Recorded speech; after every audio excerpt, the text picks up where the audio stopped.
He's broadcasting to the whole neighborhood that we didn't. You tell a lie often enough and it begins to sound like the truth.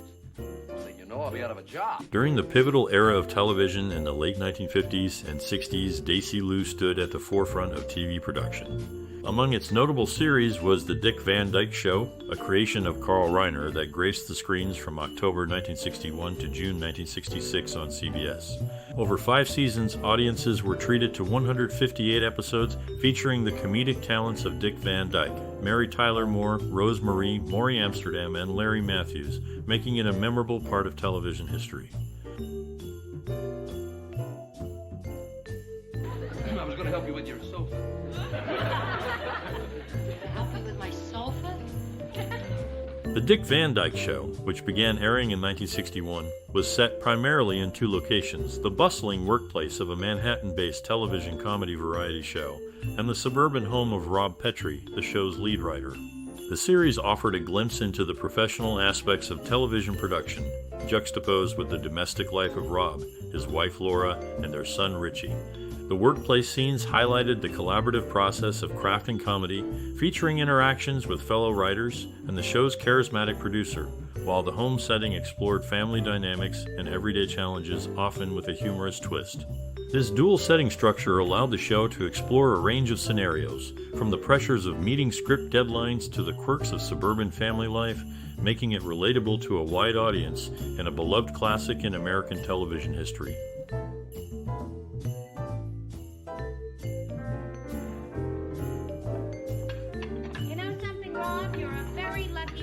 The Dick Van Dyke Show, a pioneering television series from 1961, drew heavily from the real-life experiences of its creator, Carl Reiner.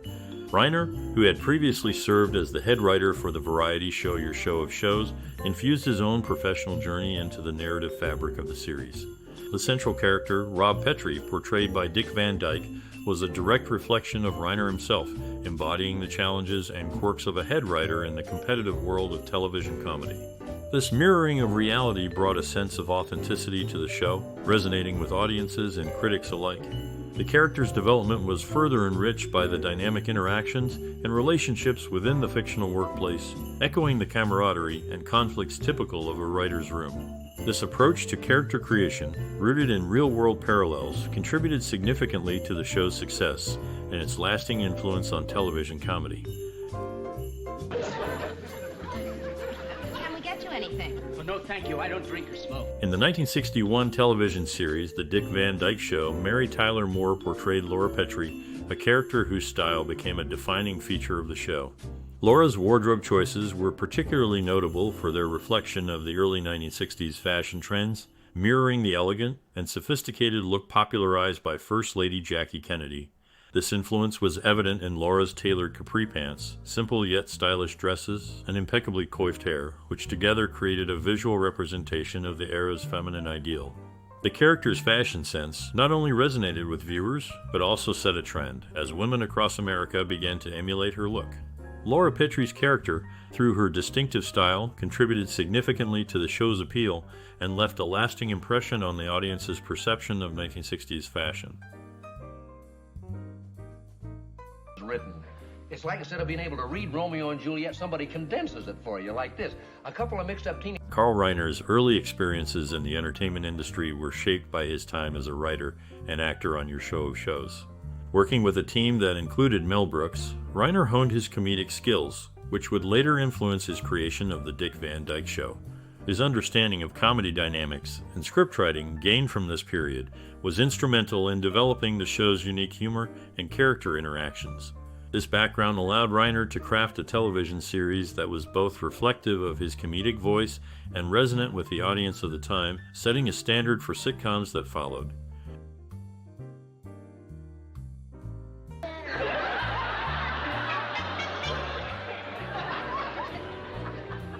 The Dick Van Dyke Show, which debuted in 1961, underwent significant development before reaching American television screens. The original pilot was named Head of the Family and closely reflected the personal and professional life of creator Carl Reiner. However, the show's concept was significantly transformed under the guidance of producer Sheldon Leonard. Leonard's influence was pivotal in reshaping the show to have a broader appeal, ensuring it resonated with a wide American audience. This retooling process was crucial in crafting a show that balanced the comedic elements with relatable situations, ultimately leading to the creation of a program that would become a staple of American television comedy. The collaborative efforts in the show's development phase laid the foundation for its success and enduring popularity. Why don't you call Laurie? Oh, I'm afraid to, Sal. Anyway, it can't be settled over the phone. Kids, can we get to work, please? Would you mind? In the casting process for The Dick Van Dyke Show, which debuted in 1961, the producers faced a pivotal decision regarding the lead role. Dick Van Dyke, already a celebrated Broadway performer, was ultimately selected over Johnny Carson. This choice was influenced by Van Dyke's proven stage success, particularly his acclaimed performance in Bye Bye Birdie. Despite concerns about Mary Tyler Moore's relative youth and her lesser experience in comparison to Van Dyke, she was cast as the female lead. Her casting was a gamble that paid off handsomely, as her chemistry with Van Dyke became a defining feature of the show, contributing significantly to its success and popularity. The dynamic between the two leads, coupled with the show's innovative writing and humor, solidified its place in television history. Get the picture, boy? Mary Tyler Moore's role in The Dick Van Dyke Show was a significant step forward for television fashion in the portrayal of women. As a young mother herself, Moore brought authenticity to her character, Laura Petrie, by choosing to wear capri pants on the show. This choice was more than a mere wardrobe preference. It was a statement of modernity and practicality that resonated with viewers. The capri pants became a symbol of the changing attitudes towards women's clothing, reflecting a shift towards more casual and functional attire in a time when women were often depicted in full skirts and dresses. Moore's insistence on this wardrobe choice led to discussions and even disputes with network executives, who were initially hesitant about deviating from the traditional on-screen attire for women. However, Moore's persistence paid off, and the capri pants not only became a staple for her character, but also sparked a widespread fashion trend among the American public. Her influence extended beyond the screen, as women across the country embraced this comfortable yet stylish option, which was emblematic of the evolving social norms of the era. Moore's contribution to the show was not limited to her fashion choices. Her portrayal of Laura Petrie was groundbreaking in its own right. She brought a new depth to the character, balancing the roles of a supportive wife and mother with her own aspirations and personality. The show's success and Moore's performance paved the way for her subsequent work, further solidifying her status as a trailblazer in the entertainment industry. Isn't going to make you old. Yeah, well, it's not just the gray hair. It's Rob's whole attitude. The Dick Van Dyke Show, a popular television series from 1961, was not just a source of entertainment, but also a reflection of the personal challenges faced by its cast. Dick Van Dyke, who played the lead role of Rob Petrie, was battling alcoholism. This struggle was a significant part of his life during the show's production, though it remained largely unknown to the public at the time. Mary Tyler Moore, portraying the beloved character Laura Petrie, experienced health issues related to type 1 diabetes, which went undiagnosed for a period. Her condition presented challenges that she had to confront while maintaining her performance on the show. Additionally, Rose Marie, known for her role as Sally Rogers, endured personal grief while working on the series. Despite these difficulties, the cast continued to deliver performances that brought laughter and joy to audiences, showcasing their professionalism and dedication to their craft. List? Yeah.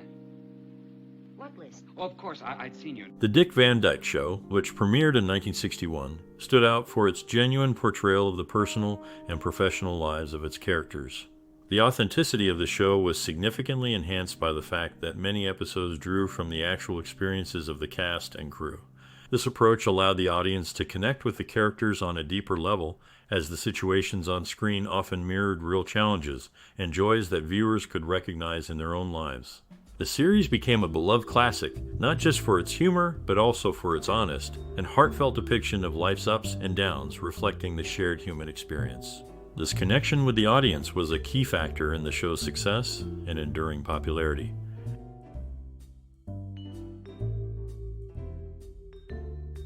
Again. He sure sounds funny. Are you sure he's not awake?